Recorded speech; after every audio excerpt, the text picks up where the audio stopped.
Hey, greetings everyone and welcome to MOSHBITS. If you're new here, then you should know that MOSHBITS is my ongoing series of episodes where I happen to talk a lot about the latest news in tech and gaming. I've got a playlist of over 15 episodes already, so if you'd like what you see around here, then consider subscribing and sharing it with your friends because I've got a lot more content planned for you all.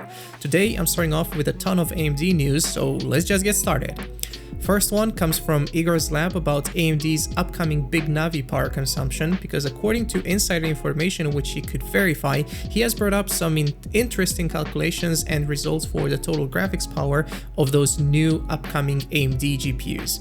In his article, which will be linked in the video description down below, he made comparisons between them and the RTX 3080 Founders Edition cards to make things even clearer for us. This being said, the GPU power of the RTX 3080 Founders Edition, so that's without PCB losses, fans, MOSFETs, and memory, it's about 230 watts, everything up to 300 watts being for those exact things that I just mentioned previously.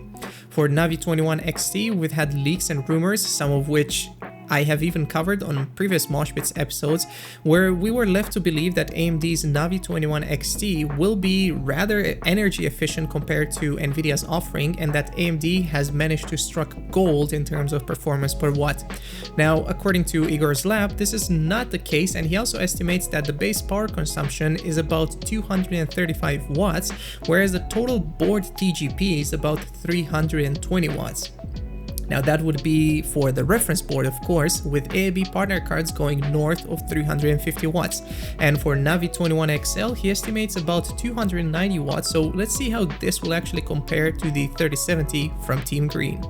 Now, I suggest that you go and read his article once again for more information, and do keep in mind that he also mentioned that Sapphire's NITRO and ASUS's Strix boards should come in as early as mid-November, so hold on to your wallets if you are planning to get yourself an AMD GPU this time around, since they're not coming out the day that the keynote actually takes place, and that's on the 28th of October if you forgot, and that's also when I'll be hosting a Discord watch party on our crowd Discord server, so if you'd like to join, then links are going to be in the video description. Sticking to Radeon GPUs, AMD has just released the new drivers for its Adrenalin software, this being the version 20.10.1 beta, with improvements for Doom Eternal, Watch Dogs Legions, Dirt 5, and World of Warcraft Shadowlands. They've also fixed some audio and flickering issues and some multiple display rate refresh rate issues, so if you're having any issues that I've just mentioned or others that should be mentioned in the video description, then hop onto the links and download the update. What are you waiting for? And if you somehow thought that I was done talking about AMD, then you'd be dead wrong, because the new Ryzen 5000 chips are coming out on the 5th of November, and with that we've had a look at all 4 new chips fresh out of the fab. Aren't they beautiful? Nah, to be fair, they kind of look like old AMD Ryzen CPUs at this point. Now, I'm curious how many of you would like me to do a PC part picker build with those new chips once they're out, since I haven't really done one of those in quite a while, and I guess if you'd like me to do it, then sound off in the comments down below. In other AMD chips news, their upcoming EPYC MILAN Zen 3 CPU has been spotted on CPU-Z, and the results are quite on par with more expensive Xeon CPUs. Those are, of course, from Intel. Now, the single-core performance would make up for a great improvement, but multi-thread performance, where AMD generally does better and is where it shines, including on those consumer chips, is what should bring smiles on a lot of consumers' faces. As of yet, not much else is known, and what I'd recommend you to do is actually to do a little more reading on EPYC and Zen 3 in the articles that I've linked below. And I was getting ready to edit this video, but apparently we got some leaks for the upcoming 5950X and the 5900X, which showed us that both chips might actually be able to boost to 5 GHz. Now, the Geekbench leaks come from Tom Apisak, who spotted those chips running on MSI's X570 Godlike motherboard and the ASUS Strix X570i, and yes, that's a mini ITX board. Now, it's impressive that the 5950X was actually running on the smaller board, so the ASUS one, and with a whopping 3.86 GHz RAM configuration. Well, I guess it's not really whopping when you think that AMD has just said that those new chips should accept 4000 or 4 GHz RAM configurations. You know what? Scratch that one. Now, I would have expected the 5950X to actually run on the MSI X570 godlike motherboard, but apparently not. Now, the overall performance looks damn near impressive, especially for the uplift in single core performance, with the 5950X being about 20% faster than the 3950X in single threaded performance. This would relatively be in line with AMD's keynote, and from the same benchmark, we could make out that the 5900X would actually offer a 15 to 20% increase in single core performance versus Intel's 10900K. Now, I'd still recommend taking all of this information with a grain of salt, maybe a spoon, I don't know, but things are for sure looking up for AMD. Now, official benchmarks should be coming out in November, which is right around the corner. And since I'm done with this edit, let's go back to what I recorded previously. Now let's go to Team Blue and talk about their NAND flash memory business, which is now being sold to memory manufacturer SK HYNIX for a cold 9 billion buckaroos. Now, they're awaiting government approvals, of course, but once this gets done in 2021, SK HYNIX will own all the intellectual property and employees that Intel had, including their fabs.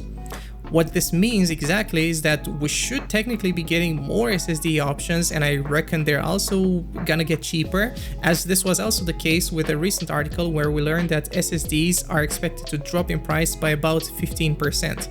Just in time for those sweet updates if you're running old hard drives on your PC, or to get some extra storage for those next-gen consoles. Oh, and with regards to that, the Xbox Series X will actually accept USB 3.0 external devices. Now, those won't actually be that fast, but hey, extra storage. Why would you complain about it? Now, this isn't the only buyout that we hear about today, because ROCKSTAR has just acquired RUFIAN Games, the company which worked on the Crackdown series of games and has even helped out for some Grand Theft Auto games. Could this possibly mean that GTA 6 is in the works? Maybe, who knows? And maybe now it's time to go on to the nibbles, because this is the spot where I cover the tech news, but faster. And speaking of fast, did you think that your iPhone 12 will be 5G fast? Well, apparently not at launch, because dual SIM users will need to wait for a 5G update coming out later this year, otherwise they'll be limited to 4G LTE speeds. And sheesh, who wants that? Everyone wants the high speed, right? And if the high speed is what you want, then you're probably gonna get it if you're getting this new Xiaomi wireless charger with a power of, wait for it, 80 frigging watts. In any normal circumstance, I'd say that's for sure one way to overheat and kill your battery, because it's totally bonkers, but Xiaomi says this shouldn't be too problematic, especially since they've also got a 120 watt wired charger and they figured out how to not blow up batteries? I don't know.